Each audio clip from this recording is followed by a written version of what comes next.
बिस्मिल्लाहिर्रहमानिर्रहीम अस्सलाम वालेकुम। मैं मोहम्मद फ़राज़ हूँ और आप देख रहे हैं करंट अफेयर्स विद फ़राज़। मैं आपका इंतहाई मशकूर हूँ कि आपने मेरी वीडियो देखने के लिए वक्त निकाला। जनाब, सबसे पहले अहम खबरें आपके सामने रख दूँ कि साइफ़र केस में आज फिर समाअत हुई है और साइफ़र केस में समाअत के दौरान कुछ चीज़ें सामने आई हैं कि इस केस को आगे कैसे चलना है, अपील हो सकती है या नहीं हो सकती, इसकी क्या तफ़सीलात हैं वो आपके सामने रखनी है। अली अमीन गंडापुर और वफाकी हुकूमत के दरमियान जो एक बहुत बड़ा एक तनाज़ा खड़ा होता हुआ नज़र आ रहा है और आलमोस्ट जिसकी बुनियाद डाल दी गई है, वो क्या है, इसके ऊपर बात करनी है, तफ़सीलात क्या है वो भी आपके सामने रखेंगे। इमरान खान को हर सूरत बनी काला शिफ्ट करना है, इस हवाले से मुख्तलिफ हरबे इस्तेमाल किए जा रहे हैं, उनको मनाने की भी कोशिश की जा रही है, क्या तफ़सीलात हैं वो भी आपके सामने रखनी है। हॉलैंड के एक शहरी जो हैं उनको पाकिस्तान का वज़ीर ख़ज़ाना नामज़द किया गया, लगाया गया उनको। वो क्या अब पाकिस्तान की जो पॉलिसी है, जो वज़ारत ख़ज़ाना जो पॉलिसी बनाएगा, क्या वो आज़ाद पॉलिसी होगी या नहीं होगी? क्या इसकी कॉम्प्लिकेशंस होती हैं? ये चीज़ें आपके सामने रखी हैं। नवाज़ शरीफ साहब राना सनाउल्लाह को वज़ीर दाखिला लगाना चाह रहे थे, लेकिन मोहसिन नकवी साहब जो हैं वो लग गए हैं वज़ीर दाखिला।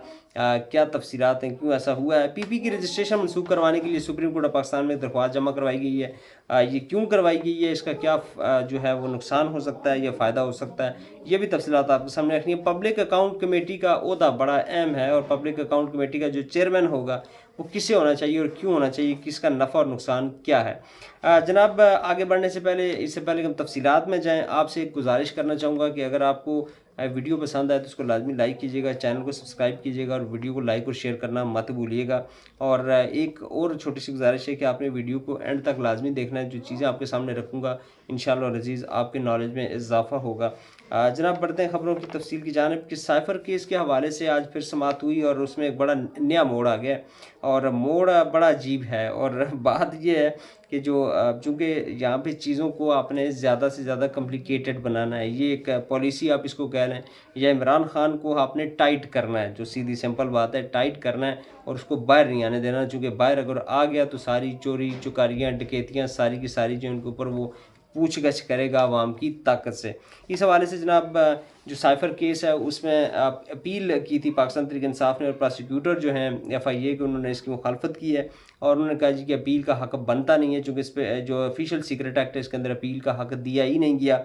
तो ऐसे में इमरान खान साहब के पास अब जो ऑप्शन बचती है, वो बचती है जनाब रिट की, कि इस मामले पर रिट की जाए। अब एक और इसमें कॉम्प्लिकेशन सामने आ गई है कि अगर ये रिट पिटीशन बनती है, अगर रिट के तौर पर इसको सुनते हैं तो फिर सिर्फ एक जज सुनेगा, अपील में 2 जज बैठ सकते हैं। अब ये 2 रुकनी बेंच है, इसमें जस्टिस गुल हसन औरंगज़ेब हैं और जस्टिस आमिर फ़ारूक साहब हैं। और जस्टिस गुल हसन औरंगज़ेब साहब अगर साइड पे हो जाते हैं, चूँकि सीनियर मोस्ट हैं वो जस्टिस आमिर फ़ारूक हैं, तो फिर रेट अगर वो सुनते हैं तो फिर तो पाकिस्तान तहरीक इंसाफ को कोई इसमें से बिल्कुल किसी किस्म का इंसाफ नहीं मिलना। ये बिल्कुल रिटन ऑन द वॉल चीज़ है कि जस्टिस आमिर फ़ारूक साहब जो भी केस पीटीआई का सुनते हैं उसमें कभी भी पीटीआई को किसी किस्म का कोई रिलीफ नहीं मिला। सो एक सूरत हाल जो है ये काफ़ी गंभीर हो सकती है। और वैसे भी एक बात तो तय है कि इमरान खान को वक्ती कोई रिलीफ नहीं दिया जाएगा और इमरान खान को किसी सूरत बाहर नहीं आने दिया जाएगा, चूँकि अवाम की नहीं मानी गई, अवाम का मैंडेट नहीं माना गया। और जो ये एक सिलसिला शुरू किया गया कि जिस तरीके से अवामी मैंडेट को चेंज किया गया, इसके खुद काफ़ी ज़्यादा जो इम्प्लिकेशंस आगे चलकर होंगी। दूसरी जनाब खबर है कि इमरान खान को हर सूरत बनी गाला शिफ्ट करना है और इस हवाले से उनसे बातचीत भी हो रही है, उनको मनाने की कोशिश की जा रही है, लेकिन खान साहब इस बात पर नहीं मान रहे। खान साहब ये कह रहे हैं कि मैंने आम कैदी की तरह यहीं पे रहना है और अदालतों से अगर फैसले होते हैं जो कि नहीं होने, तो मैं यहीं से सीधा जो है वो वहाँ पे जाऊँगा। इस हवाले से मुख्तलिफ़ किस्म के हरबे इस्तेमाल किए जा रहे हैं। कभी उनको थ्रेट किया जाता है कि यहाँ पे जी बम निकल आया है, कभी कहते हैं जी कि यहाँ पे नक्शे निकल आए किसी के पास। और आज तो इस 2 कदम आगे बढ़ते हुए मुलाकातों पे पाबंदी लगा दी। और इस मौके पे मुलाकातों के पे पाबंदी लगाने का मकसद क्या हो सकता है? जनाब, एक चीज़ याद रखें कि अप्रैल के अंदर सेनेट का इलेक्शन होने जा रहा है और सेनेट के इलेक्शन से पहले कौन से कैंडिडेट होंगे, कौन से उम्मीदवार किसको जो है वो रखना है, कौन कौन नहीं होगा, किसको इन करना है, किसको आउट करना है, ये फैसला इमरान खान के बगैर जो है वो गवर्नमेंट करवाना चाह रही है। इनकी कोशिश है कि इमरान खान कोई उम्मीदवार फैसला उनका ना कर सकें कि किस उम्मीदवार को सेनेट के इलेक्शन में आना चाहिए, किसको नहीं आना चाहिए। इस हवाले से आज जो पाबंदी लगा दी गई है कि कोई भी 2 हफ्ते तक अडयाला जेल में कैदियों से मुलाकात नहीं कर सकता। तो ये भी एक ऑप्शन है कि आप इमरान खान को किसी तरह प्रेशराइज़ करें और उसको मजबूर कर सकें कि बनी गाला वो शिफ्ट हो जाए। अब बनी गाला जाने या ना जाने का नुकसान क्या है? जनाब एक चीज़ याद रखिएगा कि ये जो अडयाला जेल है, अडयाला जेल कंपैरेटिवली काफ़ी सेफ़ जगह है, चूँकि इसके जो सराउंडिंग में मिलिट्री इंस्टॉलेशंस हैं और ये कंपैरेटिवली काफ़ी सेफ़ जगह इसको कंसिडर किया जा सकता है। लेकिन जब अब जाते हैं बनी गाला, तो बनी गाला में ये वाला माहौल नहीं है। बनी गाला में सिक्योरिटी रेशियो जो है वो इसके मुकाबले में बहुत कम है। वहाँ पे एक तो ऊंची जगह है, वहाँ पे जो है वो सिक्योरिटी उस लेवल की प्रोवाइड नहीं की जा सकती। फिर एक और जो मौका मिल जाएगा हुकूमत को कि अगर ये वहाँ पे चले जाते हैं खान साहब, तो एक बयानिया बनेगा कि देखें इमरान खान जो अपने ज़ाती घर में रह रहे हैं, आल दो इनका प्लान वह भी यही है कि वहाँ पे भी एक बंद कमरे, एक छोटे कमरे में बंद कर दिया जाएगा खान साहब को, और उनको वो आज़ादी, अपने घर वाली आज़ादी वहाँ पे नहीं होगी। अब जब वो अडयाला जेल में, तो सारी की सारी उनकी खाने पीने का इंतज़ाम, उनके खाने पीने पर नज़र रखना, उनकी सेहत का ख्याल रखना, उनको सिक्योरिटी जो थ्रेट्स हैं, सारी चीज़ों की ज़िम्मेदारी इस वक्त स्टेट की ज़िम्मेदारी और स्टेट की कस्टडी में, तो स्टेट की ज़िम्मेदारी। लेकिन जब वो बनी गाला चले जाएंगे तो स्टेट की ज़िम्मेदारी एज सच वो नहीं रहेगी। सो ये एक बहुत बड़ी वजह जो है वो ये है कि इमरान खान को बनी गाला शिफ्ट किया जाए, एक तो बयानिया बनाया जा सके, और दूसरा जो है वो ज़िम्मेदारी है स्टेट के ऊपर, वो उसको कुछ हद तक कम किया जा सके। जनाब तीसरी खबर हमारी है कि जो औरंगज़ेब साहब हैं, हालैंड के शहरी हैं, मोहम्मद औरंगज़ेब साहब ये हालैंड के शहरी हैं, उनको वज़ीर ख़ज़ाना लगा दिया गया पाकिस्तान का। और आपको याद होगा कि ये सारी जमातें थी, ये सारा टोला था, जब ये इमरान खान साहब के दौर में एक बात किया करते थे कि हम जो है पाकिस्तान तहरीक इंसाफ ने बेच दिया है जी, स्टेट बैंक को गिरवी रख दिया है, IMF को दे दिया है, सारे के सारे मुलाजम IMF के बैठ गए हैं यहाँ पे आगे, वो फैसले कर रहे हैं। तो अब एक शख्स जिसके हवाले से ये अभी तक कंफर्म नहीं है कि क्या पाकिस्तान का शहरी है भी या नहीं है, उसको वज़ीर ख़ज़ाना पाकिस्तान लगा दिया गया। अब वो फैसले करेंगे कि पाकिस्तान में वजारत ख़ज़ाना को कैसे चलाना है, और इनके बारे में ये भी मशहूर है कि ये इतने शदीद किस्म के टैक्सेस लगाएंगे, खासकर जो छोटा दुकानदार है उसके ऊपर, कि आने वाले चंद हफ्तों महीनों में इंशाअल्लाह अज़ीज़ अपना इंतखाब इन्होंने दुरुस्त साबित करना है, और जिन्होंने इनका इंतखाब किया है उनको ये दुरुस्त साबित करेंगे इनके इंतखाब को। और आने वाले दिनों में, आने वाले चंद हफ्तों में, महीनों में पाकिस्तानियों को लग पता जाएगा, दिन में इंशाअल्लाह अज़ीज़ ये तारे दिखाएंगे। और प्रैक्टिकली अगर देखा जाए तो मुल्क को यूरोप के आगे एक तरह से उनके हाथ में दे दिया गया कि आएँ जी आप फैसले करें, हमारी वजारत ख़ज़ाना को चलाकर दिखाएँ। फिर जनाब जो बड़ी अहम पोस्ट वजारत दाखिला की, नवाज शरीफ साहब राना सनाउल्लाह साहब को यहाँ पे लगाना चाह रहे थे, लेकिन छोटे मियाँ साहब की बात मानी गई, और मोहसिन नकवी साहब जो उनकी बड़ी खिदमात हैं, जब वो वज़ीर ख़ज़ाना, वज़ीर निगरान वज़ीर आला पंजाब थे सो कॉल्ड, हालांकि वो एक्सटेंशन थी पिछली हुकूमत की, तो उन्होंने बड़ी खिदमात सर अंजाम दी, और उन्होंने पाकिस्तान तहरीक इंसाफ के लिए ज़मीन तंग करने में कोई कसर उठा नहीं रखी पंजाब के अंदर। सो उनको जो है उस सारे मामले का जो है उस सारे खिदमात का उनको सिला मिला है। और राना सनाउल्लाह साहब जो कि नवाज शरीफ साहब के कैंडिडेट थे, उनको रिजेक्ट करके वज़ीर दाखिला लगाया गया जनाब मोहसिन नकवी साहब को। और मोहसिन नकवी साहब ने आते ही आज जो पहला काम किया है वो किया जनाब अडयाला जेल में कैदियों से जो मुलाकात है उस पर पाबंदी लगा दी है। और इसका क्या कम्प्लिकेशंस होंगी ये तो चंद दिनों बाद पता चलेगा, लेकिन बाज़ार मोहसिन नकवी साहब को उनकी खिदमात का सिला दे दिया गया। दूसरी जानब जनाब पाकिस्तान पीपल्स पार्टी के रजिस्ट्रेशन मनसूख करवाने के लिए सुप्रीम कोर्ट ऑफ पाकिस्तान में दरख्वास्त जमा करवा दी गई है लाहौर रजिस्ट्री में।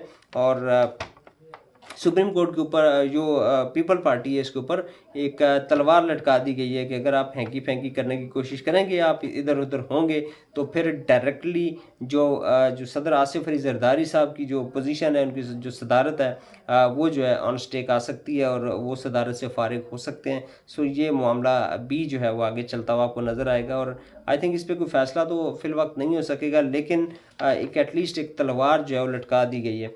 फिर जनाब बड़ा अहम तरीन ओहदा है, और पब्लिक अकाउंट कमेटी का जो चेयरमैन है वो इमरान खान ने नामज़द किया है जनाब शेर अफजल मरवत साहब को। और ये बड़ा अहम तरीन ओहदा है, ये किसी भी अदारे के हेड को बुला सकते हैं, उसकी जो फंडिंग है उसका कहाँ पे खर्च किया, कैसे खर्च किया, ये सारी चीज़ें पूछ सकते हैं। सो ऐसे में पब्लिक अकाउंट कमेटी का जो चेयरमैन का जो ओहदा है ये बड़ा अहमियत अख्तियार कर गया है।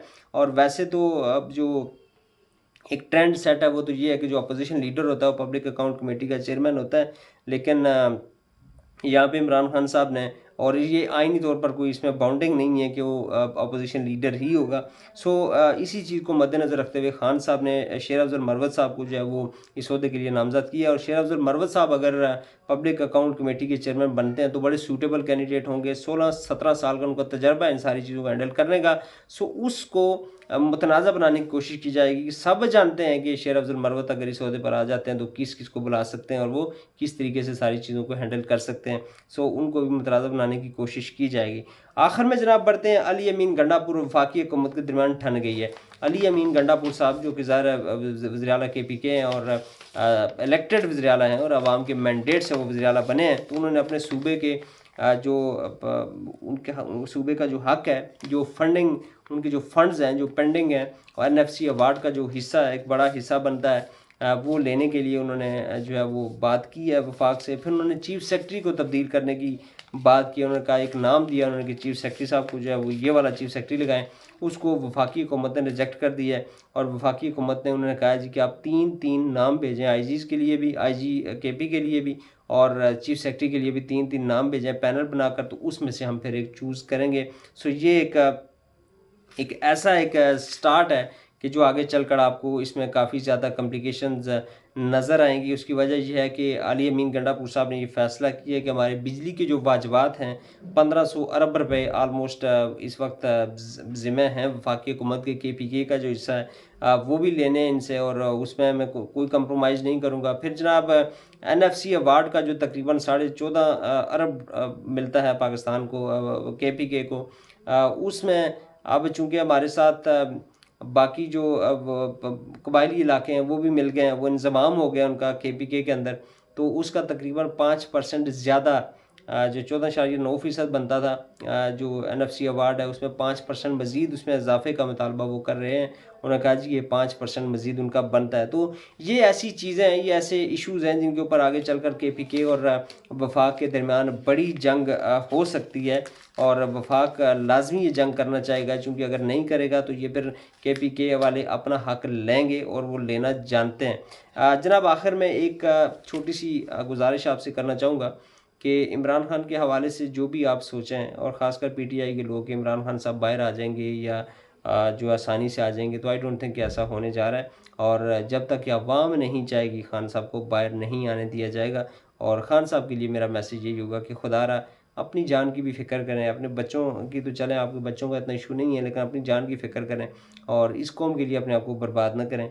आप जो बातें मानें, बाहर जाएँ, अपनी जान छुड़ाएँ, किस अज़ाब में आपने आपको डाल ली है कि ये कौम ऐसी है कि ये किसी की भी कदर उस तरह नहीं करेगी। अदरवाइज़ अगर कौम चाहती, जैसे KPK ने अपने मैंडेट का जो है हिफाजत भी की है, मैंडेट अपना हासिल करवाया है, अपने लोगों को पहुँचाया असम्बली तक, उनकी हिफाजत भी की है, तो ये किया जा सकता था, लेकिन ऐसे नहीं किया गया। तो फिर मेरे ख्याल में इस कौम के लिए लड़ना, इसके लिए खड़े होना, स्टैंड लेना, आई डोंट थिंक कि ये कोई अच्छा फ़ैसला है। एनीवे इमरान खान साहब लीडर हैं, वो बेहतर जानते हैं, वो बेहतर फ़ैसला कर सकते हैं।